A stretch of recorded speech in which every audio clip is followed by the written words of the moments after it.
importantly, one of his sons.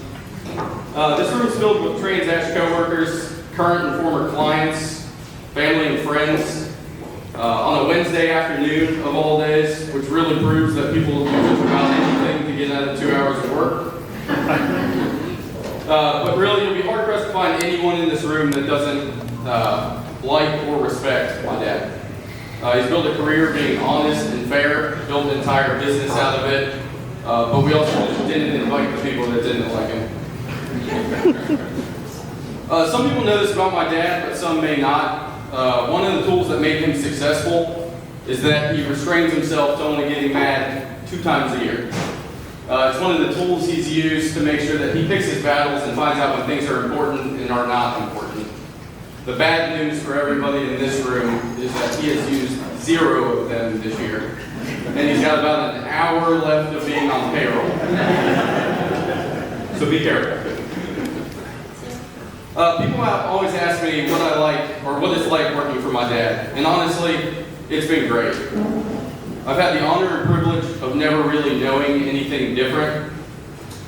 Who else would wake up a 12-year-old at 6 a.m. all summer, drive them to the middle of Lockland, Ohio, drop them off with 10 perfect strangers, chain-smoking cigarettes, and let them listen to a bunch of stories that I was absolutely not allowed to come home and tell my mom?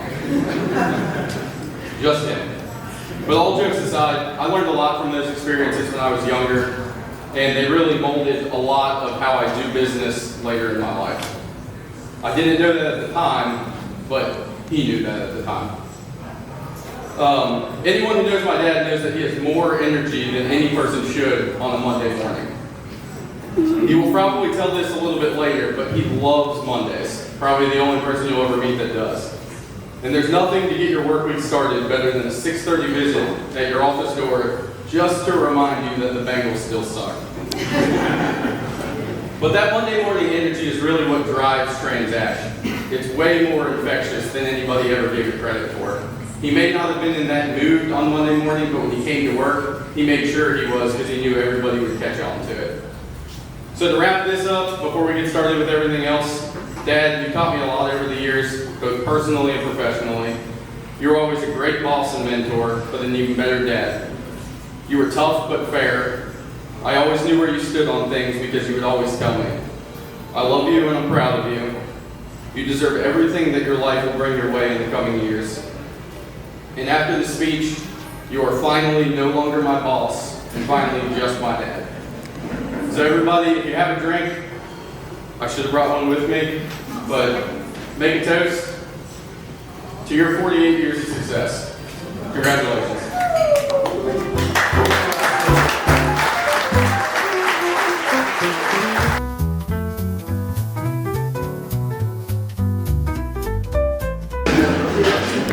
Your dad already told me I had as much time as I needed, so I'm taking as much as I need.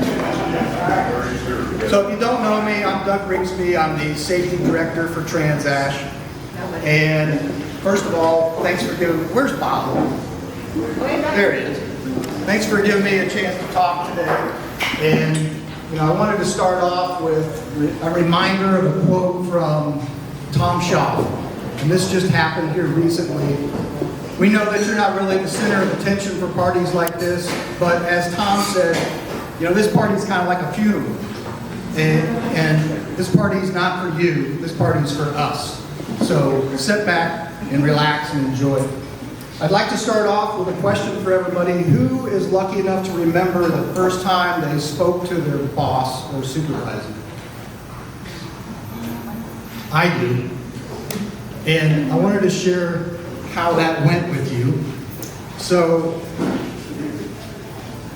this is how I met Bob. So let's go back to April 2011. I applied for a safety position at TransAsh. And this is how it went. Ring, ring. Hello, this is Doug. Hi, this is Bob Gerbus. I'm with TransAsh. I'd like you to come in for an interview. Okay, when were you thinking? How about right now? I'm actually driving to an interview right now. I can't do that. Okay, how about right after that interview? Now, I can't do that either. It's a 4-hour panel interview. That still gives us enough time. Come in right after that. I don't think it's going to work today. How about tomorrow morning? So we ended up talking, and I did get hired, so thank you for that. But that was a quick glimpse of the Bob Gerbus Fix-It personality. Wisdom. For 13 years, Bob has shared his wisdom with me and many others in this room. While it's not possible for me to share all of that with you today, I did write down some highlights. And remember what they say about knowledge and wisdom. You know, knowledge is knowing that a tomato is a fruit, and wisdom is knowing not to put it in a fruit salad. So the first one applies to just about everybody in this room, actually. And it's something that I do every single week. And it's always, no matter what, always remember to take the gas nozzle out of the gas tank before you drive away from the gas pump. Oh, there's Bruce right there. And if you don't know, that's extra funny because Bruce has problems with it too. The second one is the importance of a good work ethic. Bob's always said, work hard and expect long days. Well, except for this year, of course. That hasn't been the case. Have fun. It's been very fun coming to work. You've made the culture at work fun to come to the office every day, so thanks for that. Be humble. Don't be a jerk. Let your employees do their job. One person can't do it all. Know when to stop talking, and it's always possible to fix problems. It's just going to take a combination of time, money, and effort. And the last thing for wisdom is be a normal person. I was lucky enough to travel with Bob for years and years, and it never ceased to stop that wherever we went, somebody would say, hey, who's that guy? And they amazingly didn't know Bob. I'd say, oh, that's Bob Gerbus. That's the owner of the company. Oh, wow, really? He seems like a normal guy. It's because he is. He's a normal guy. And I think that's what helps with the success.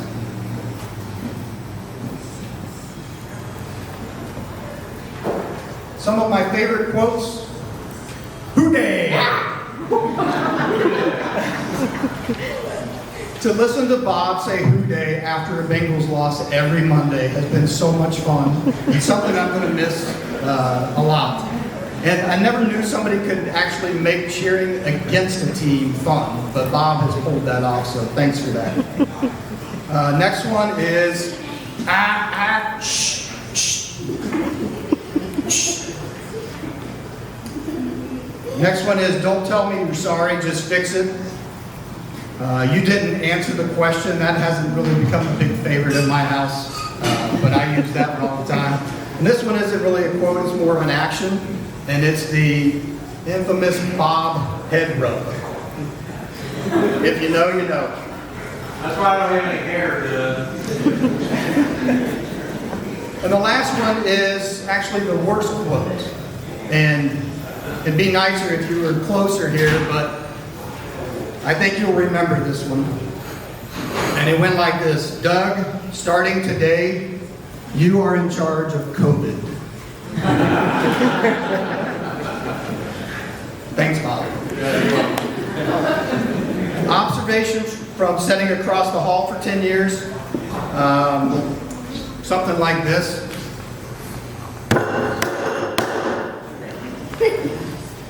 That's when you knew you probably shouldn't have talked to Bob that day. Just save your questions for the next day. The fact that you give your undivided attention to anybody entering your office says a lot about you. No matter what it was, put your pen down, put your phone down, stop typing on your computer, and give your full attention to people. That says a lot.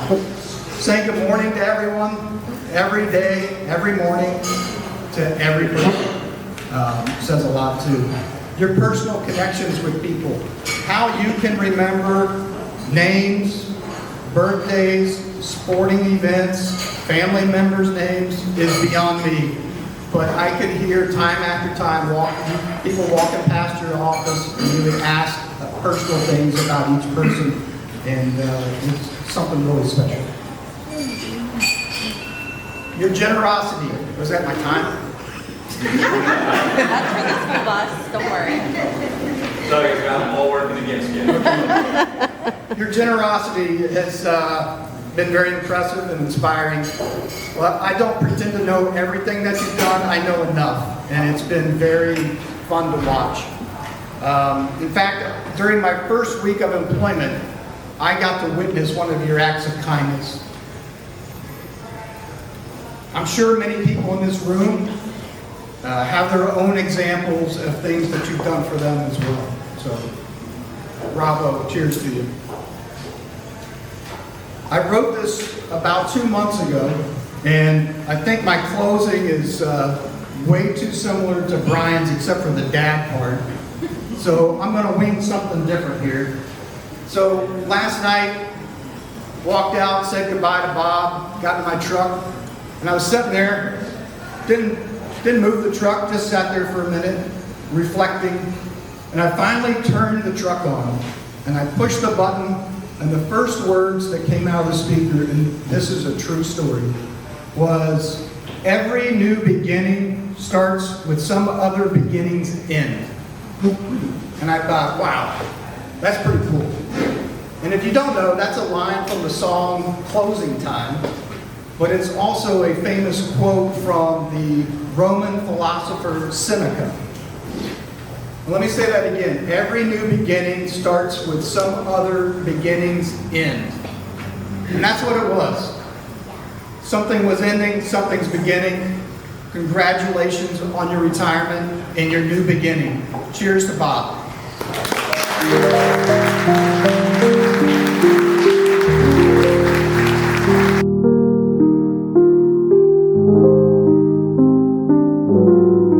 And thanks for keeping it the shortest speech I think I've ever heard you give.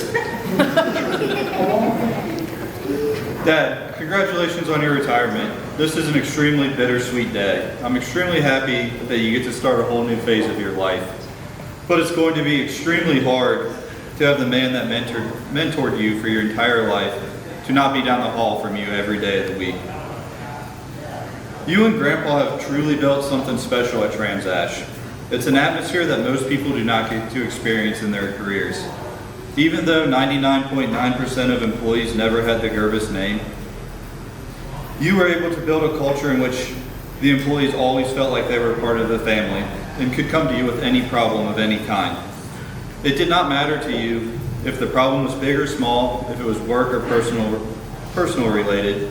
You were always willing to listen and help guide them to the answers. You have taught me a lot of life lessons over the years, both on the personal side and the professional side. There are a few that stick out to me. The first one being a sign that hung on our entry door at our Hannahview house. If you think it's wrong, it is wrong.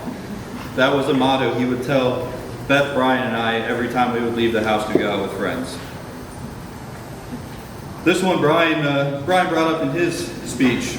Don't tell your mother what is discussed at the lunch table. I learned that the first day of work with my father. Another life lesson I learned very early on, this was before I could drive. I had to ask my dad who FICA was because they were taking all my money from my paycheck and I didn't understand it. So he proceeded to tell me that FICA would always be in my life and they would always take money out of every paycheck I earned.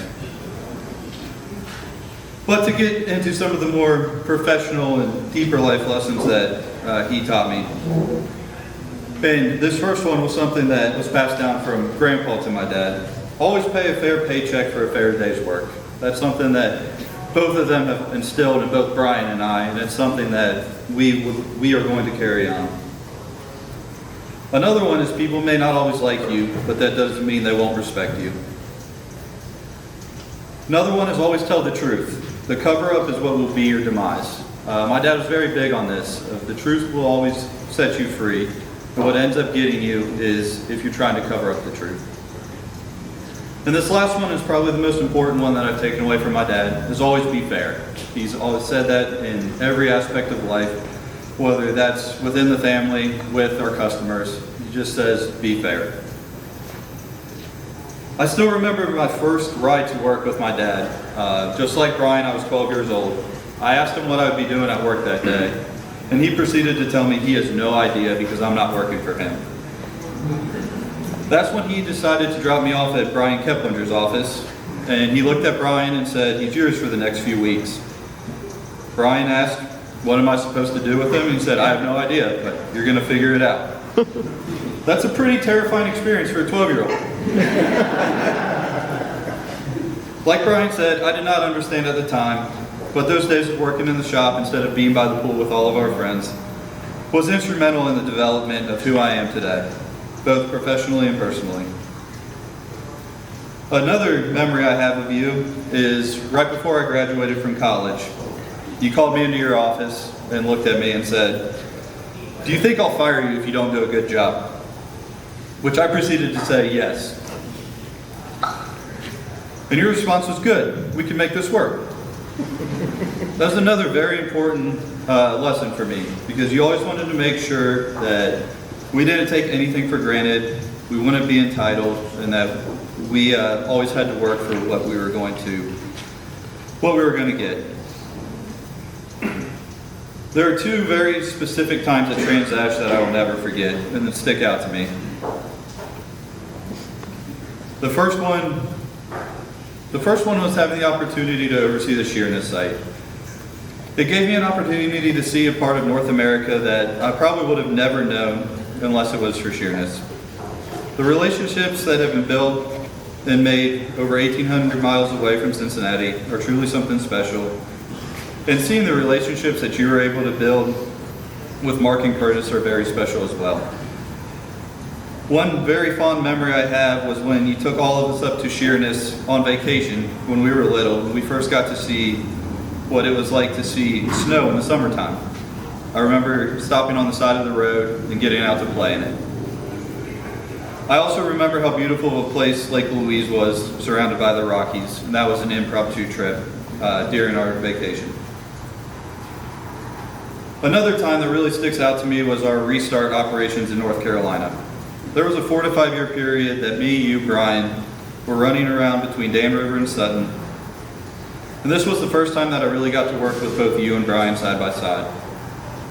It was a lot of fun for me spending time with you and Brian. We were solving challenging problems on sites while continuing to develop the reputation in the industry, and proving to ourselves that no matter how difficult the job is, that we could always figure out the solution. You have built something truly amazing, and your legacy will not be forgotten at Transash. I'm excited to see where the next chapter of your life takes you. I hope you look forward and only look back on the memories and don't have any regrets. I hope that the travel plans that you and Mom will create unforgettable memories and experiences. I hope that your travels allowed you to meet great people and develop friendships all around the world. I appreciate all you have done for myself and my family. We cannot imagine what life would have been like without you and the life lessons and wisdoms you have shared with us. Again, congratulations on your retirement. It is very well deserved. Hopefully you find time to stop in and visit. You're always welcome. Thank you.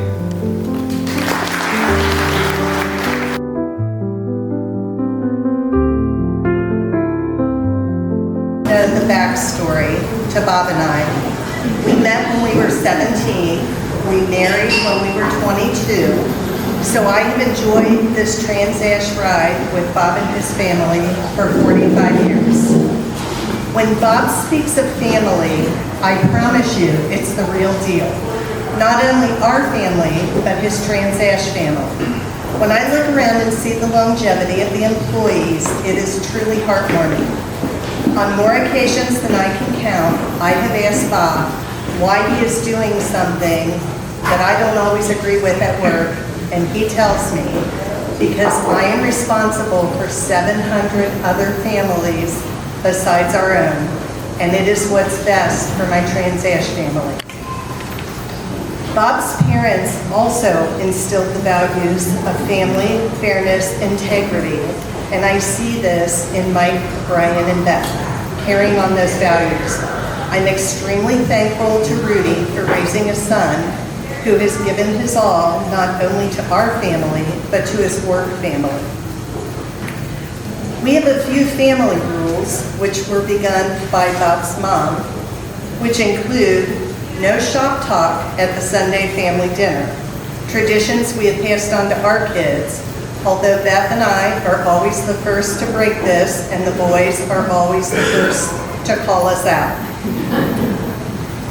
I'm sure all of you know that our grandchildren, Presley, Kennedy, Kendra, Shay, Parker, and Zeke, are the apple of Bob's eye. And yes, he actually plays Candyland and Go Fish. And please tell me I didn't miss any grandkids' names. I read it all? Good, good. That was my most nervous part of the speech. Back to the Transash family. Here's what I want you to know. Bob truly counts you as family. I know about your spouses, I know about your kids, when you've lost a loved one, when your child goes off to college, when someone is battling an illness, when your child broke their arm on the playground. You see, these are the work things that Bob discusses at our dinner table. It's not about the crappy day he had or the client who chewed him out on a job site. It's about his work family. And he prays for all of you. Each night, Bob and I pray before dinner, and he always has his Transash family list with him so that he knows who we need to say a prayer for. I went to end by giving special thanks to Allison and April, my go-tos for the past 20 plus years. Allison's bright smile is contagious as soon as you walk in the door at Transash. I have watched over the decades as she answers the phone, and not only does she know the customer by name and voice, she always has a happy hello to say to them. There isn't enough time to acknowledge all that April has done for our family.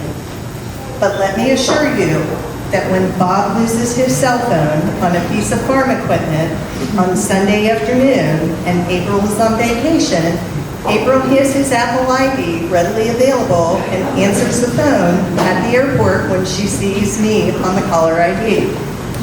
So to all of you who have made this Bob's second home for the past 5 decades, I thank you from the bottom of my heart, and you will always be a part of our family. So to my Bob, the love of my life, congratulations on your retirement and on to our new adventures.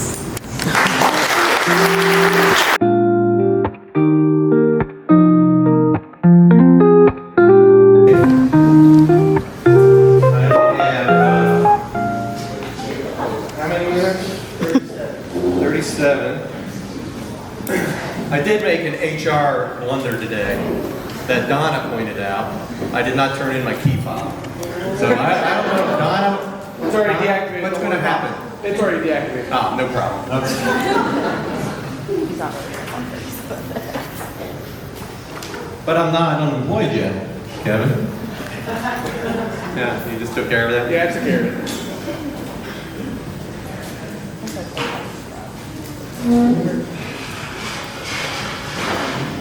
So, to my Transash family, it's been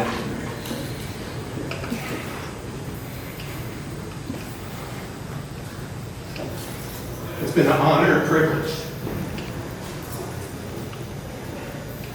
to represent each one of you. You guys made my job easy. When you do a good job, when we do a great job, our customers, they realize it. And it was wonderful being the leader of you all. And I want to thank everybody for coming. My family. I want to introduce, where's Gail? Gail and Dave. Dave? Well, a lot of people know you. But my sister Gail. John? My brother John.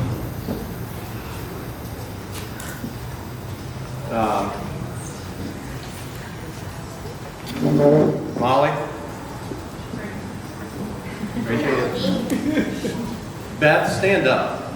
This is Brian's twin. She's a good-looking twin. parents. And the little ones are my grandchildren. We have a couple vendors here. Dave Duber, thank you for all you've done for Transash. Fred's my friend and a vendor for Valley Metal. He's my favorite vendor. Sorry, the insurance is really bad. Is Brian Stolper here? Okay, not yet, okay. So I want to thank you all for coming. In the Transash family, what I really want to thank is for you choosing Transash and coming to work for us. You have all the choices in the world, and you decide to choose Transash and to stay with Transash. Transash has a culture, and you guys adapted to it. And my comment to you is, I'm not Transash, Mike and Brian are not Transash, all you guys are Transash, and don't forget that. So my adventure started when I was 12. Well, so now you know where Brian and Mike got theirs. And the first 2 years, officially, I've been there 48 years. But the first 2 years, Dad paid me cash. And I didn't realize how nice cash was. And I had the same thing that Mike had, was when I got my first check, I went up to Dad and I go, who's this FICA guy? He's taking all my money. I held many jobs at Transash. I swept floors. I ran parts. I pressure washed equipment. I was a surveyor. I was a really bad surveyor, just so you know. I was an estimator. I was a project manager. I was an executive VP. But I was never CEO. And the reason I was never CEO, that was Dad's job. He's been the only CEO of Transash. If we would, give him a round of applause.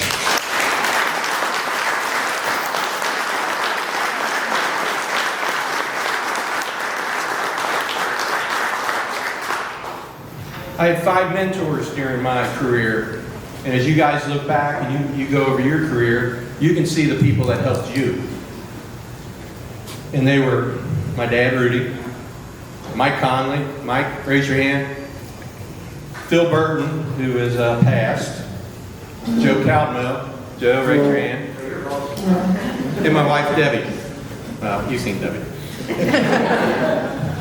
Dad, you trusted me with your retirement. As we grew, you think how much we grew over the past 10 years. Dad, he could have pulled back his money, put it in his pocket, and said, you got to borrow the money. He didn't do that. He trusted me. He trusted all you guys to build something that we're all proud of. Dad was tough. He expected the best. And the best was every day. Dad took me to meetings. I had no idea why he took me to. I was like, why are you taking me to this meeting? Well, he was exposing me to things just so in the future that I knew. And I challenge you to do with the people that work for you the same thing. He taught me to be fair. That's what he told me when he retired. That's what he wanted everybody to say, he was fair. And as I was coming up, I worked really hard, and I was doing things, and I didn't know if Dad listened to me or not. Then one day in a meeting, I heard my words come out of his mouth. And I was shocked. Mike Conley. Thank you, Mike. Mike taught me work ethic. He taught me how we got a job to do, we need to go get it done. Mike also expected the best. So, I got a story on Mike. I was the HR department back in the day. It was a department of 1, and I was project manager.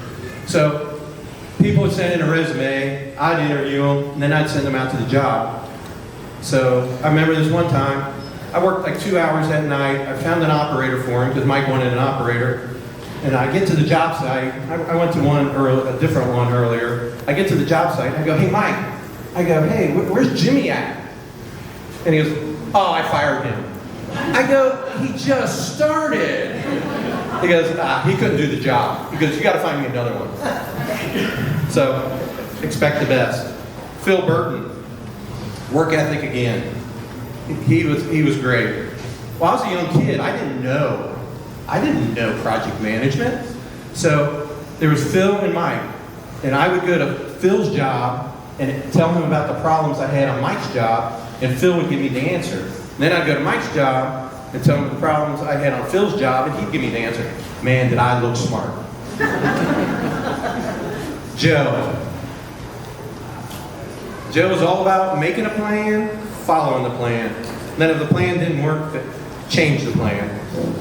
Joe also taught me how to deal with people. I was kind of hard-nosed, if you can believe that. And Joe taught me how to, I'll use the word massage, and work with people instead of just coming out and being hard. Also, at the time, women started entering the construction field. And I looked at Joe, and all these women liked Joe. And I was like, what the heck? I go, Joe, how are you doing this? So I'd go to meetings with Joe, and I listened. And Joe taught me what to do. It's not coming in with a problem right away. Ask some questions. You know, how are your kids? How's your husband? You know, how's life? And Joe, I thank you. And the story about Joe is, Joe and I had a secret signal when we went to meetings. We sat in a meeting, we always sat next to each other, no matter what. And the signal was, hey, if you're saying something wrong, I'm going to kick you. So I could kick Joe, or he could kick me. So in this one meeting, and I don't know what it was about, Joe kicked me. So what did I do? I said nothing. And what's supposed to happen is Joe's supposed to start talking. Joe accidentally kicked me. So none of us were talking, and I'm like, what's this, Joe? But we got through it. And then Debbie. You know, mentor, you think, you know, is your wife really a mentor of you? She was. Debbie was strong, supportive, caring, unconditional love.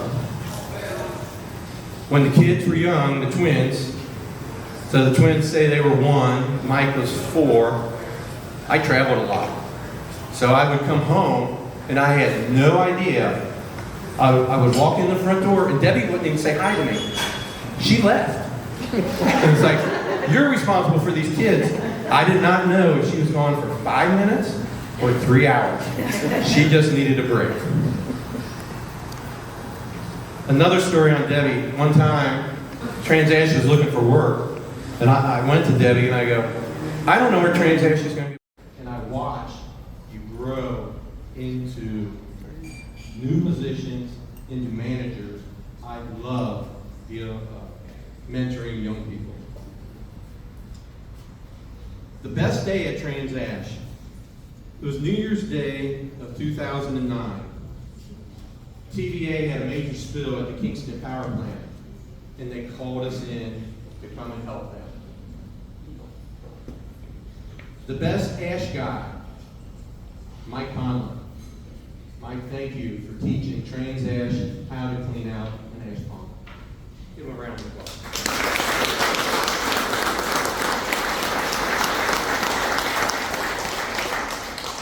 The best strategic move I've ever made at Transash. Hiring Joe Cobno as my executive VP. Let's give him a round.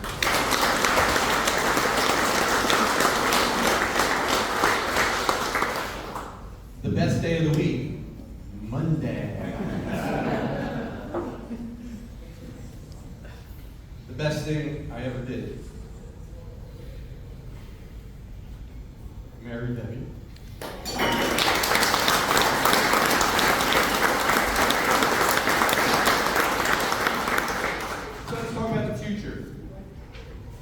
I had questions. Could Mike and Brian really run Transash? 5 years ago, somebody asked me that question. I go, I don't know. I don't know if they're going to be the leaders of Transash. I go, they haven't proven to me yet they can do it. What I can tell you now is I am very comfortable. And the reason I am able to step back and retire because I believe the Transash family is in good hands. Only on one They need all your help. They can't do it alone. Now, if you think they can, they're going to fail. So they need all the TransAsh family. Keep doing what we do. Keep doing keep having the TransAsh culture. North Star, our owner, wants to grow. They're not content. I've sat in meetings with them. They're not content with where we're at. Since North Star purchased us 18 months ago, I don't know, 19 months ago, we picked up 2 projects. One they gave us, which we want to thank them for both. And the second one we earned, Wansley. They want more of those. So guys, that they're looking for us to continue to grow. In my email that I sent on Monday, I told you that Mike's going to be president, Brian's going to be executive vice president. Titles don't mean anything. Never have, the transition never will. The reason we did that is because corporations have to fill spots. Mike and Brian, for all you people, for all the TransAsh family, they're equals.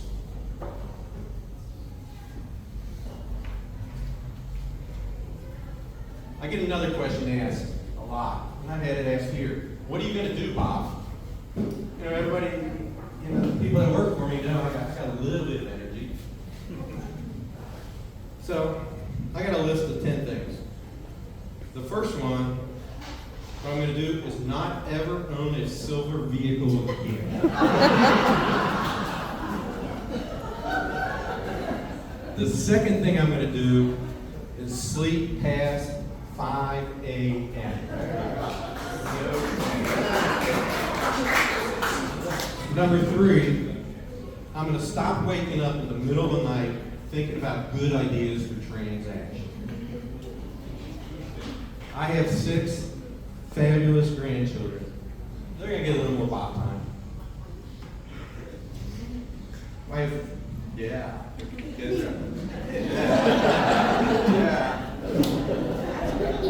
Yeah. See, they're excited. Debbie and I we have 3 homes. One on the river.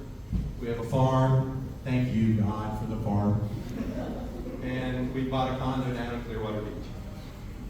We're going to travel. Next year, we're going to go to Bora Bora, New Zealand, Hawaii, Paris, Normandy, and then this last one, an absolute fabulous best. And I don't know how I got this through, but we're going to Antarctica. I don't think you'll need a swimsuit though. Number 7, time with friends. There's a bunch of my friends here. Thank you all for coming. I appreciate it. Number 8, I want to volunteer. I think I can really help somebody. Volunteers. What I really like to help is entrepreneurs get their business started. Number 9, Debbie and I bought into a startup business in Florida. It's a restaurant. We own 25%. As Debbie and I told the owners, we're the thing. Because I can't cook. And the chef and his wife is going to be the front office. So I look forward to that, because when I get to go to Florida, I have something to do. And lastly, Ryan, can you hold this?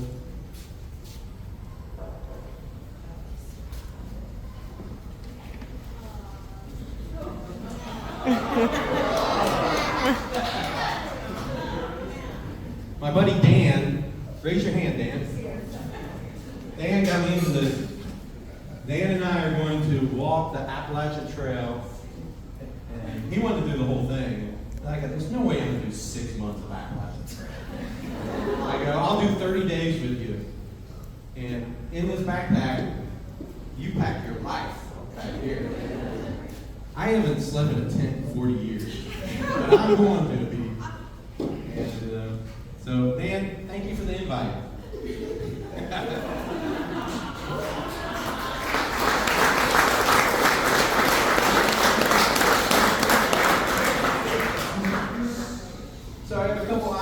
to clean up. So, Gardner, Mike and Brian, would you come up here? Brian Gerbus, Mike Gerbus, Mike Gardner. That's the part that threw me off.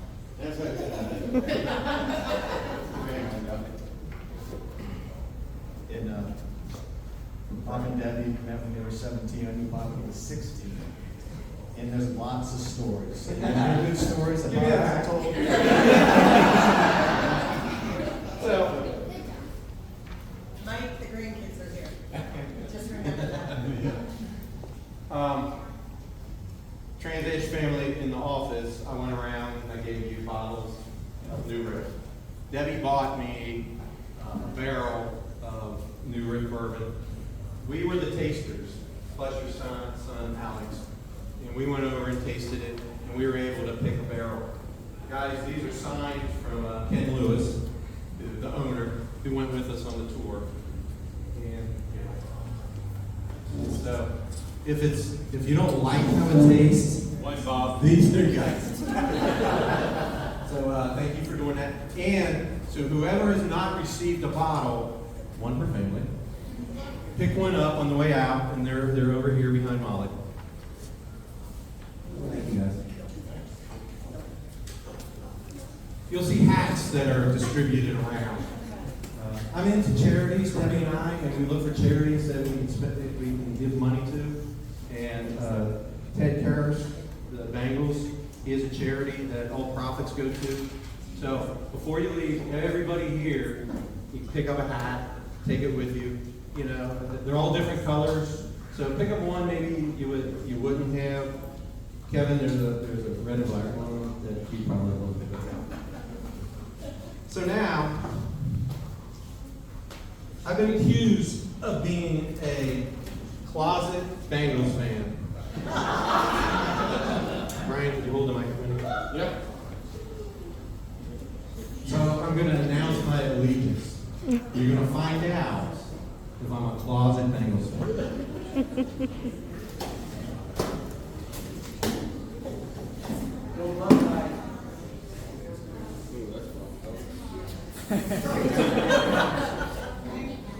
Tampa Bay Buccaneers.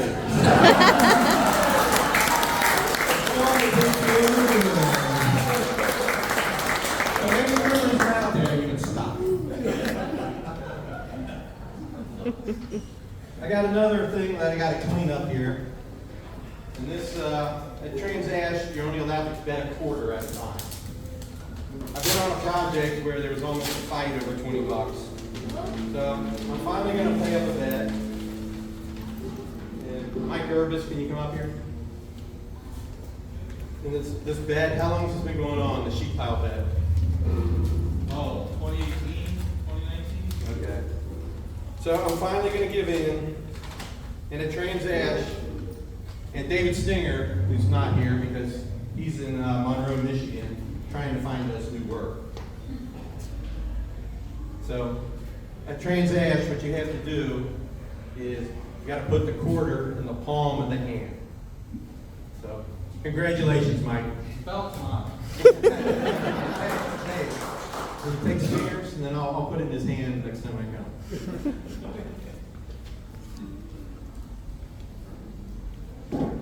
Another thing that was brought up, I have 14 minutes, so I'm still the president of Trans-Ash. One last official act. I am declaring October 23rd, today, retirement day, as Shorts Day at Trans-Ash.